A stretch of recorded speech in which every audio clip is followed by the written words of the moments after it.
Pemirsa, Gubernur Jawa Barat Deddy Mulyadi memanggil sejumlah pihak terkait dengan dugaan kekerasan yang dialami pemain sirkus oleh Oriental Circus Indonesia. Pertemuan ini untuk mencari jalan tengah atas permasalahan yang tengah bergulir.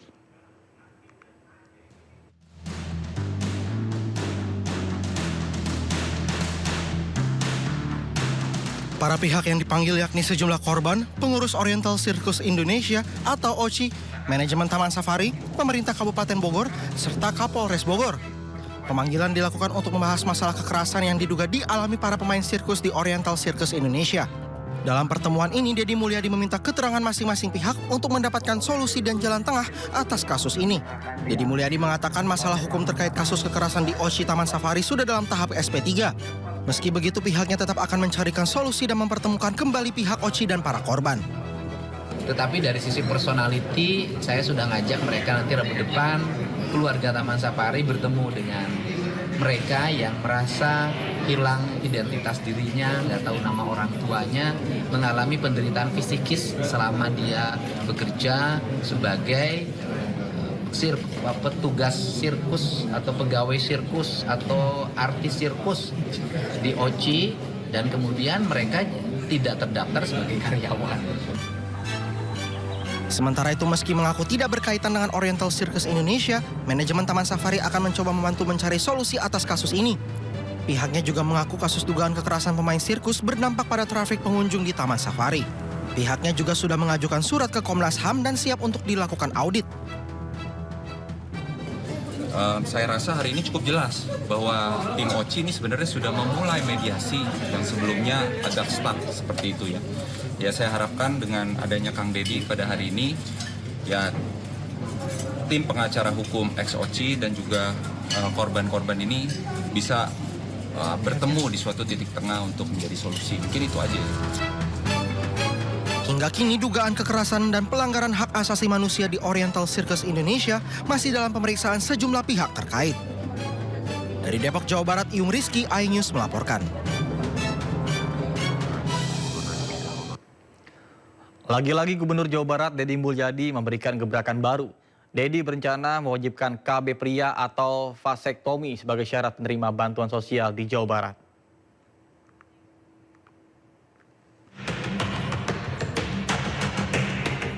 Rencananya warga Jawa Barat harus terdaftar dalam kepesertaan keluarga berencana atau KB sebagai prasyarat dalam penerimaan bantuan sosial.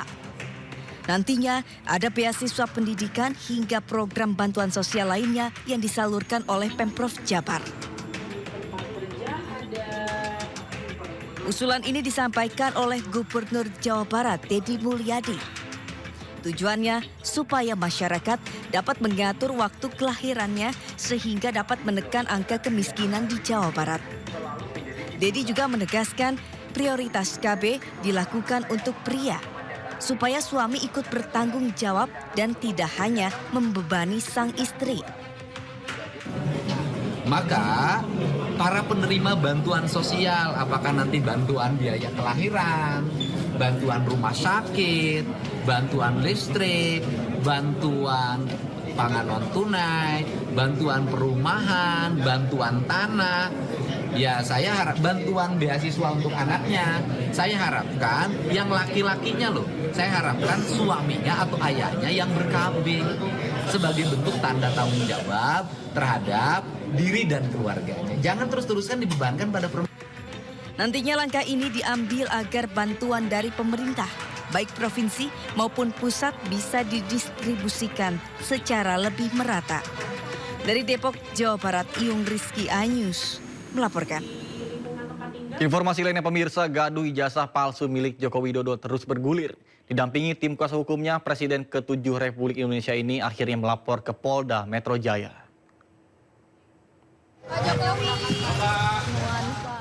Bersama kuasa hukumnya, Jokowi langsung memasuki ruangan Sentra Pelayanan Kepolisian Terpadu atau SPKT Polda Metro Jaya.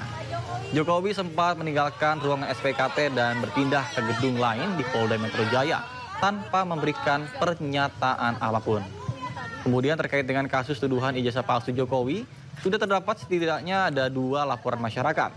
Laporan pertama dilayangkan oleh pemuda Patriot Nusantara Maksud kami Patriot Nusantara ke Polres Metro Jakarta Selatan dan Polres Metro Jakarta Pusat. Sementara laporan kedua dibuat Peradi bersatu dan dilaporkan ke Polres Metro Jakarta Selatan.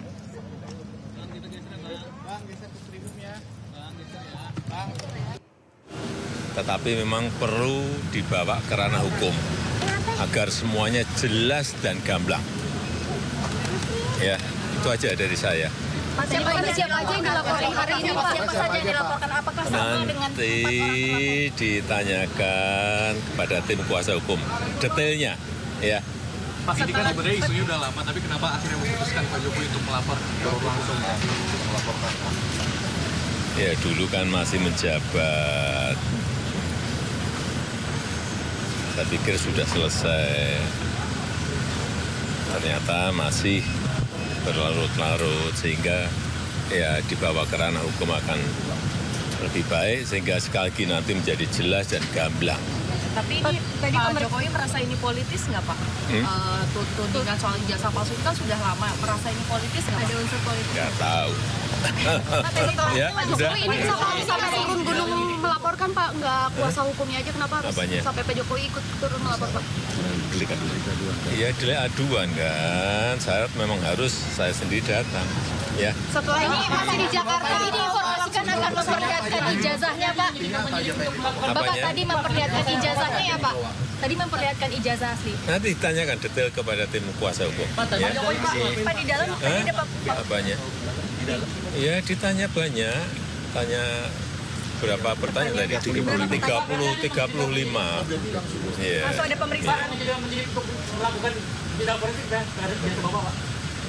Digital forensik apa? Kalau diperlukan, ya silakan. Yang jelas.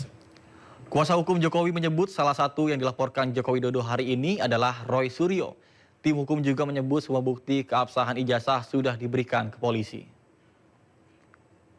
Untuk hari ini Pak Jokowi datang sendiri ke sini bukanlah hal yang mudah juga ya.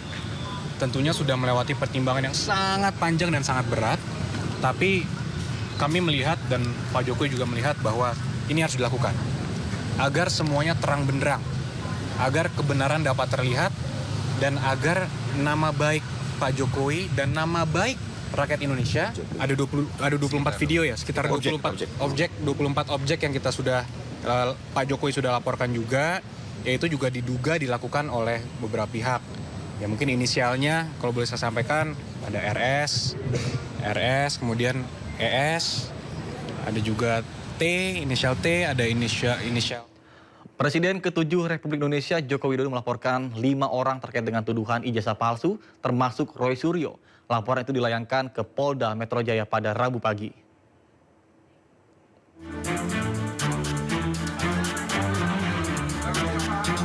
Presiden ke-7 Republik Indonesia Joko Widodo membuat laporan di Polda Metro Jaya terkait tudingan ijazah palsu.